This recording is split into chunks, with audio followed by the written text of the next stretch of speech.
उसमें से जो शेष बचा उसके 2 भाग किए गए, आधा हिस्सा कैकेयी जी को, फिर जो शेष बचा उसके फिर 2 भाग किए गए, वो कौशल्या जी और कैकेयी जी के द्वारा सुमित्रा जी को दिया गया।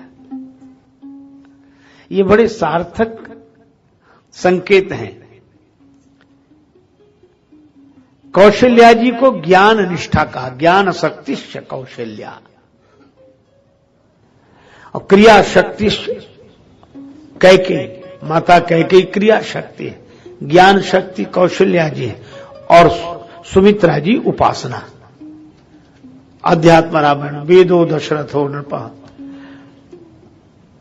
तो इसमें बड़ा सुंदर संकेत है कि भाई कौशल्या जी और कैकेयी जी के हाथ से सुमित्रा जी को दिलाया गया प्रसाद। इसका अर्थ है सुमित्रा जी हैं भक्ति, और भक्ति में कर्म और ज्ञान दोनों की जरूरत है, दोनों का ही व्यवहार होता है। जैसे ये भगवान है, ये ज्ञान हुआ, अरे इन्हें प्रणाम करें, ये कर्म हो गया। तो दोनों मिले जुले, ज्ञान और कर्म दोनों। और इसीलिए सुमित्रा जी के यहां 2 पुत्रों का जन्म हुआ, पर सुमित्रा जी ने उन दोनों पुत्रों को जिन्होंने दिया था प्रसाद, उन्हीं की सेवा में सौंप दिया। बड़े पुत्र लक्ष्मण को कौशल्यानंदन श्री राम जी की सेवा में, और छोटे पुत्र शत्रुघ्न को कैकेयी किशोर श्री भरत जी की सेवा में सौंप दिया। अब ये चारों भैया प्रकट हुए। अब ऐसा आनंद हुआ, कल हम लोग श्री कृष्ण जन्मोत्सव का आनंद ले रहे थे, आज श्री राम जन्मोत्सव का। हमारे राम कृष्ण आधार, सूरदास 2 नाव चढ़ो है, को उतारे पार। देखो, जय मीरा के गिरधर नागर, सूरदास के श्याम, और नरसी के प्रभु साह संवरिया, तुलसीदास के राम। अवधनाथ ब्रजनाथ आपका, सदा सदा मैं दास रहूं, जब जब आ जन्मूं इस जग में, पद पंकज के पास रहूं।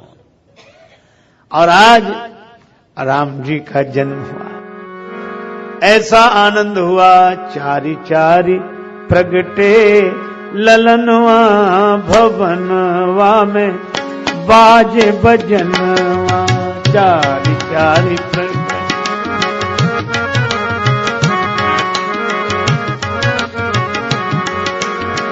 चारी चारी प्रगटे ललनवा, भवनवा में बाजे बजनवा।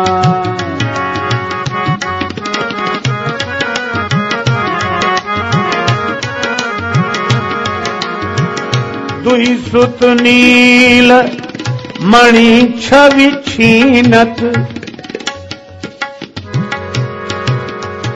इन दोनों सुकुमार कुमारों को देखें, श्री राम जी और भरत जी। दुई सुत नील मणि छवि छीनत, दुई सुत कंचन वरनवा, भवनवा में बाजे बजनवा। चारि चारि प्रगटे ललनवा, भवनवा में बाजे बजनवा। चारि चारि प्रगटे ललनवा, भवनवा में बाजे बजनवा। चारि चारि प्रगटे।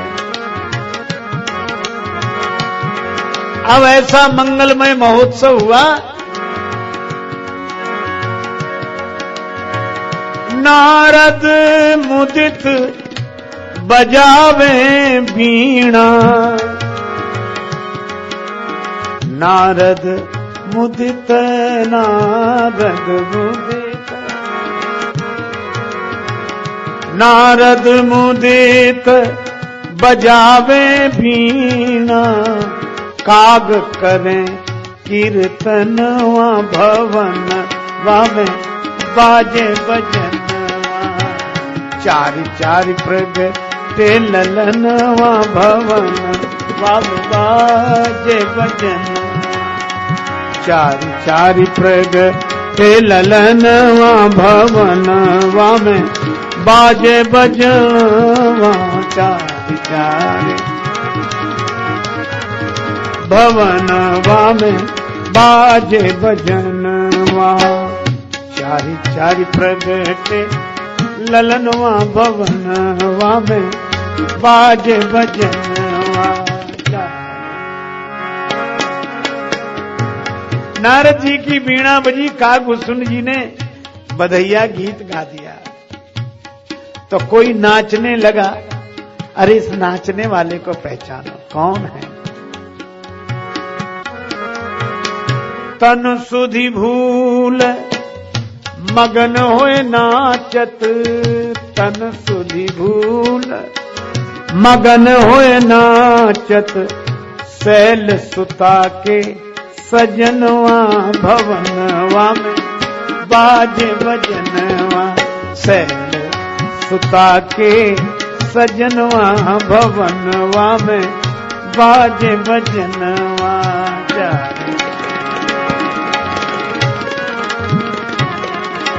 बाजे बजनवा चारि चारि प्रगटे ललनवा भवनवा में बाजे बजनवा चारि चारि।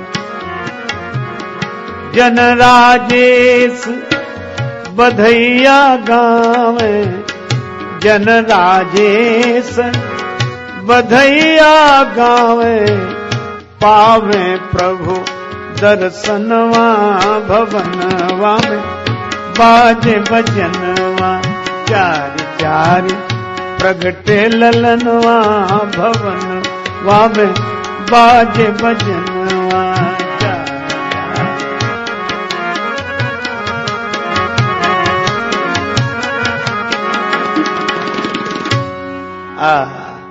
यह मंगलमय महोत्सव मनाया गया। भगवान आए अयोध्या में, अयोध्या में आए तो आनंद ही आनंद, मंगल भवन अमंगलहारी। अब भगवान थोड़े थोड़े बड़े हुए, गुरु जी ने नामकरण किया चारों भाइयों का, श्री राम लक्ष्मण भरत और शत्रुघ्न। अब तो आंगन में ठुमक चलत रामचंद्र, ठुमक चलत रामचंद्र, बाजत पैजनिया, ठुमक चलत रामचंद्र, ठुमक। किलकी किलकी उठत धाय, गिरत भूमि लटपटाए, धाय माय गोद लेत, धाय माय गोद लेत, दशरथ कीरनिया, ठुमक चलत रामचंद्र, ठुमक चलत रामचंद्र, रामचंद्र रामचंद्र।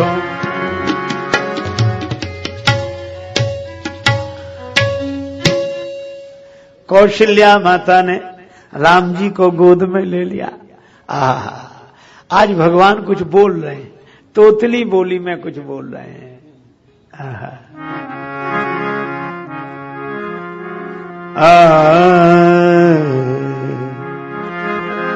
रुन झूना रुना झूना पैजन बाजे, रुन झूना बाजे, रुन पैजनी बाजे, अंगनैया में डोलना डोलना, अंगनैया में डोलना, बड़े मीठे हरि जू के बोलना, माई बड़े मीठे हरि जू के बोलना। हरि झूके बोलना बोलना, माई बड़े मीठे हरि झूके बोलना, हरि झूके बोलना, हरि झूके बोलना।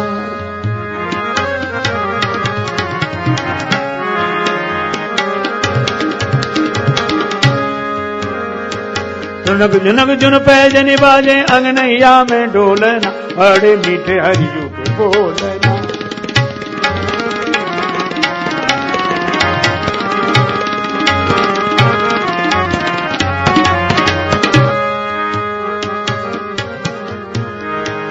बड़े मीठे हरि झूके बोलना, बोलना बड़े मीठे हरि झूके बोलना, बोलना बोलना। भगवान के मधुर मधुर तोतली बोली में जो वचन है,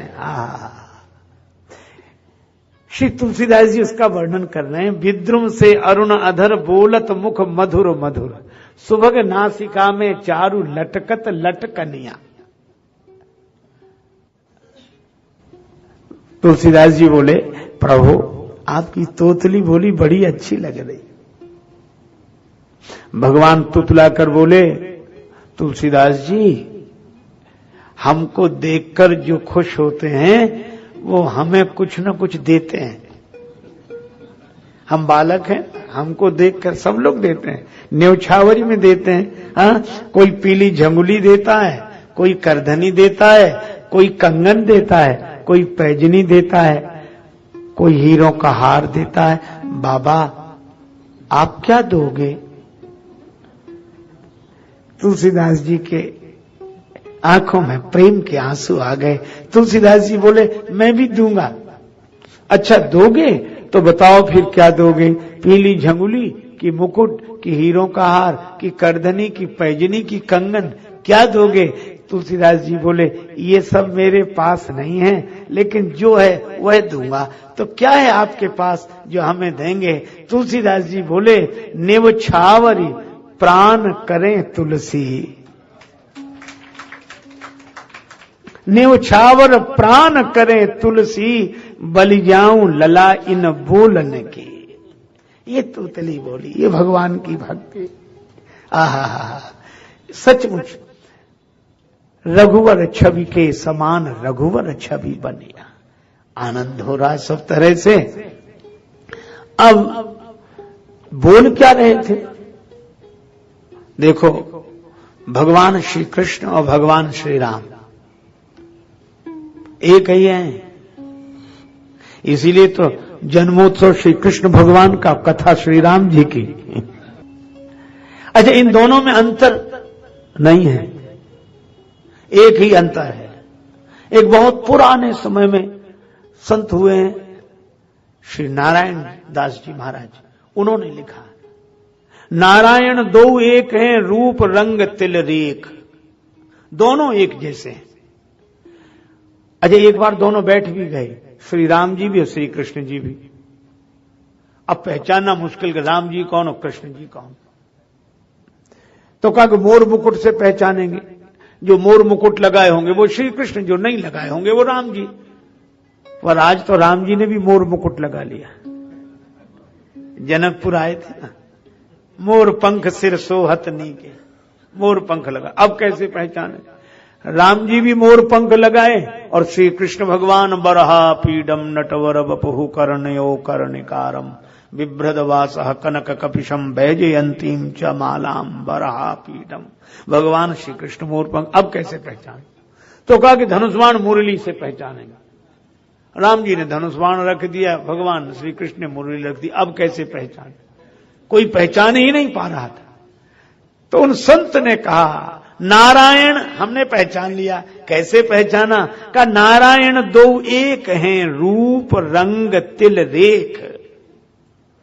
पर एक बात है, राम जी के लिए बोले उनके दृग गंभीर हैं, और श्री कृष्ण के लिए बोले इनके चपल विषेक। बस यही अंतर है। राम गंभीर द्रगंचल है, राम गंभीर द्रगंचल हैं और चख चंचल हैं अति श्याम तुम्हारे। दृगंचल गंभीर श्री राम, चंचल चख संपन्न श्री श्याम। देखो मिथिला की देवियां राम जी के नहीं देखने से परेशान कि एक बार तो आंख उठाकर ऊपर देख लें, हम झरोखे से झांक रहे हैं, पर राम जी नहीं देखा। मिथिला की देवियां राम जी के नहीं देखने से परेशान और ब्रज की गोपियां कन्हैया के देखने से ही परेशान। देखो री माई श्याम लग्यो संग ढोले, देखो माई श्याम लग्यो संग ढोले, श्याम लग्यो संग ढोले, श्याम लग्यो संग ढोले। जित जाऊं उत आड़ोई आवे, आड़ोई आवे, जित आड़ोई आवे, जित जाऊं उत आड़ोई आवे, बिना बुलाए बोले, बिना बुलाए बोले, देखो माई श्याम लग्यो संग ढोले, श्याम लग्यो संग ढोले, श्याम लग्यो संग ढोले।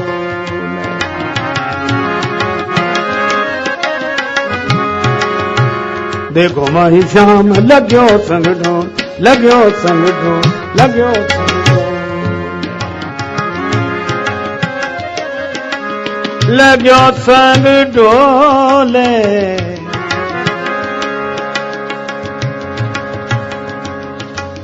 हंसी हंसी घूंघट खोले श्री कृष्ण ने। तो दोनों एक ही हैं, पर अपनी अपनी भावना, अपनी अपनी भक्ति निष्ठा। किसी को राम जी प्रिय है, किसी को श्री श्याम सुंदर श्री कृष्ण प्रिय है। तो मैं आपसे चर्चा कर रहा था कि लीला भी एक जैसी है। जो कन्हैया मांगते हैं वही राम जी मांगते हैं। कन्हैया जसोदा मैया से कहते हैं और राम जी कौशल्या मैया से कहते हैं। कन्हैया जसोदा मैया से कहते हैं, चंद खिलौना ले हो मैया दी, में तो चंद खिलौना ले हो, चंद खिलौना ले हो। आ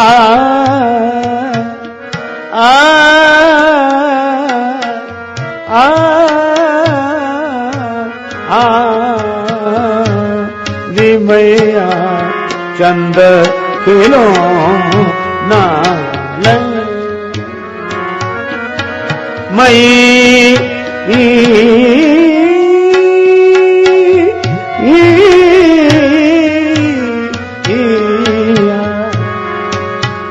मैया मैं तो चंद खिलौना ले। चंद्रमा चाहिए, कन्हैया कहते हैं चंद्रमा चाहिए। मैया बोली क्यों? नहीं मिला चंद्रमा तो?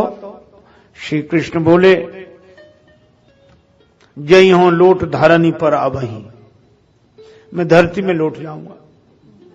मैया बोली लौट जा, तेरे कपड़े मैले होंगे, मेरा क्या बिगड़ेगा? मैया तुम्हारा भी बिगड़ेगा। क्या बिगड़ेगा? तेरी गोद ना आई हूं, तुम्हारी गोद में ही नहीं आऊंगा।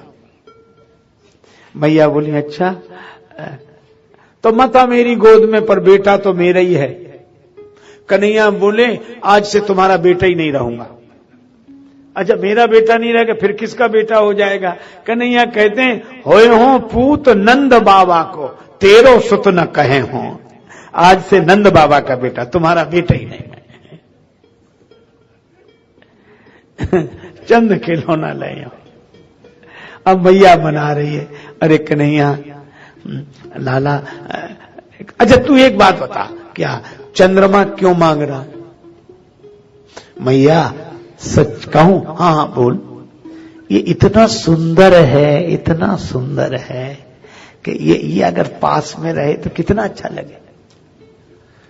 मैया ने युक्ति ढूंढ ली, अच्छा तो सुंदरता के कारण चंद्रमा मांग रहा?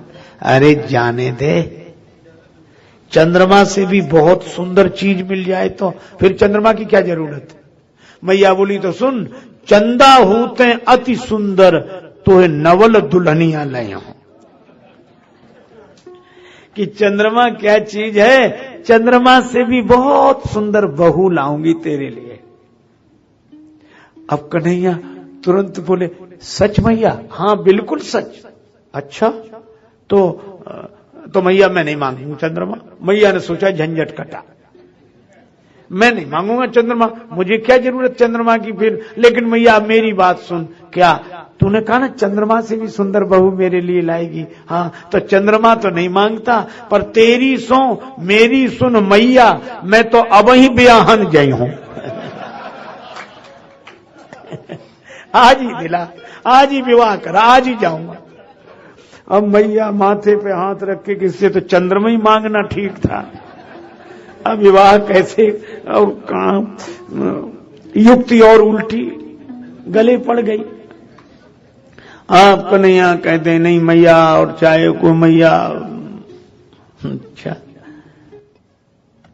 एक संत ने लिखा है, मैया सुन ले बात हमारी, जल्दी दीजो ब्याह करा। मैया सुन ले बात हमारी, जल्दी दीजो ब्याह करा। दीजो ब्याह करा, जल्दी दीजो ब्याह करा। मैया सुन ले बात हमारी, जल्दी दीजो ब्याह करा। देखो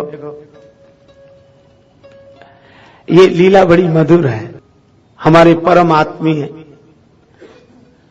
और भगवान श्री कृष्ण की ललित लीलाओं के एकमात्र भक्तराज भजन गायक श्री विनोद अग्रवाल जी, उनसे आप सुनते ही हैं। मुझे बहुत प्रिय उनका सानिध्य और स्वर संगीत बहुत अच्छा लगता है। वो आपने सुना होगा, मैया कराए दे मेरो ब्याह, बहुत प्रसिद्ध भजन है। उस पद में जो भावना है, ये जिस संत ने लिखा, इस पद में भी इसी तरह की भावना है, इसी तरह की। मैया सुन ले बात हमारी, जल्दी दीजो ब्याह कराए। मैया बोली, ब्याह क्यों कराना चाहता है तू? कन्हैया बोले, सुन, औरन के घर बहू नवेली, तू मैया कस रहे अकेली, सूनी सूनी लगे हवेली। मैया सबके घर में बहुएं हैं और तुझे अकेले कैसे अच्छा लगता है? इतनी बड़ी हवेली सूनी सूनी लगती है। करो सुहावन आंगन अपनो, दुल्हन सुघर मंगाए। हाँ करो सुहावन आंगन अपनो, दुल्हन सुघर मंगाए। मैया सुन ले बात हमारी, जल्दी दीजो ब्याह कराए। जल्दी दीजो ब्याह कराए। मैया ने कहा, अच्छा और? मैया और सुन, तुझे बड़ा लाभ होगा मेरे ब्याह से। मैया बोली, क्या होगा? जब ही हमारी दुल्हन आवे, घर को सारो टहल बजावे, सुबह शाम तेरो चरण दबावे। मैया हमारी दुल्हन आएगी, घर का सब काम काज संभाल लेगी, तेरे चरण दबाएगी और सुख पावे भरपूर, सुख पावे भरपूर, काज को बोझ सबे हट जाए। मैया सुन ले बात हमारी, जल्दी दीजो ब्याह कराए। मैया सुन ले बात हमारी, जल्दी दीजो ब्याह कराए।